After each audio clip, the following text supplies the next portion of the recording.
ఆశీర్వదించడంతోనే 2014లో తెలంగాణ రాష్ట్రాన్ని సాధించి మొట్టమొదటి ముఖ్యమంత్రిగా బాధ్యత చేపట్టిన పెద్దాయన మన జిల్లా ప్రాజెక్టులు ఒక్కటి కూడా పూర్తి చేయలే.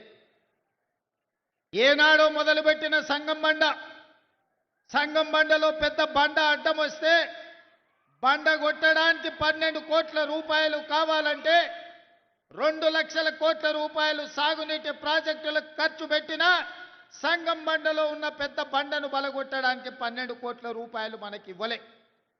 మన ప్రాజెక్టులు మన సంగమండ ప్రాంతం ఒక కోయిల్ సాగర్ కావచ్చు, ఒక నెట్టంపాడు కావచ్చు, ఒక జూరాల కావచ్చు, ఒక కల్వకుర్తి ఎత్తిపోతలు కావచ్చు, ఒక పాలమూరు రంగారెడ్డి ప్రాజెక్టు కావచ్చు.